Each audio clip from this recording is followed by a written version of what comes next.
Olá, sétimo ano, tudo bem? Professor Wellington aqui, morrendo de saudade de todo mundo, tenho certeza que vocês também estão com saudade. Não vemos a hora de voltarmos à sala de aula, mas enquanto isso não acontece, estamos aqui para mais uma aula virtual. Na última aula a gente falou um pouco sobre polígonos e poliedros. Hoje eu vou falar especificamente sobre poliedros regulares e não regulares. E para adiantar um pouquinho o vídeo, ficar mais didático, eu já copiei aqui no quadro, vocês podem ver o que são os exemplos de poliedros regulares e poliedros irregulares. Nós vamos tentar fazer um vídeo mais curto, apenas para explicação.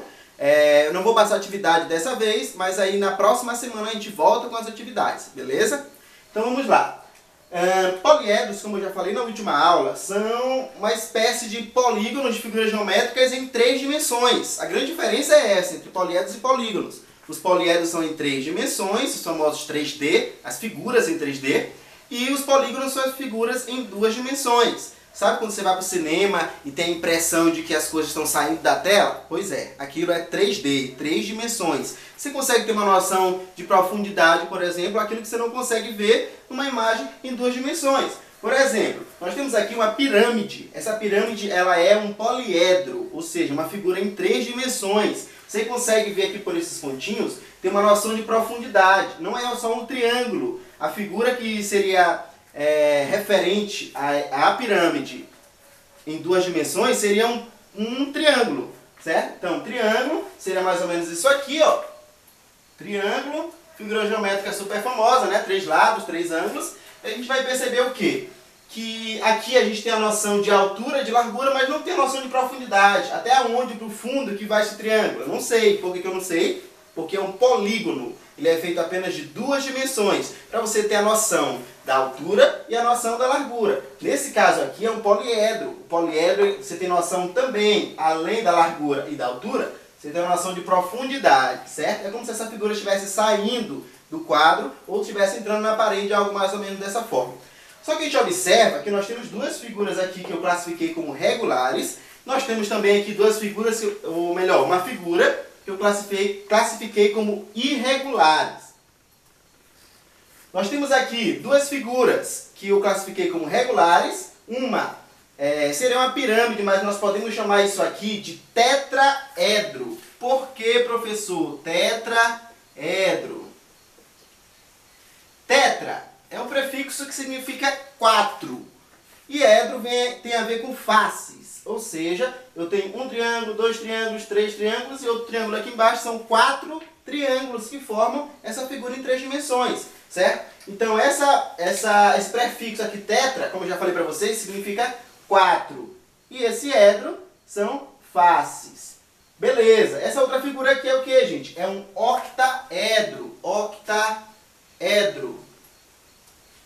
Mesmo detalhezinho, ó. Esse octa significa 8 e edro significa faces. Ou seja, é uma figura geométrica espacial que nós chamamos de octaedro. Por quê? Porque ele tem 8 faces. Observa que tem 4 triângulos em cima e 4 triângulos embaixo, que formando, juntos, né, eles formam um octaedro. Mas por que, professor, que esses aqui são poliedros regulares e esses aqui são irregulares? Porque é o seguinte, a gente vai observar aqui que o detalhe não é apenas que eles tenham mais de uma face, que eles tenham, no caso aqui, 4 faces e aqui 8 faces.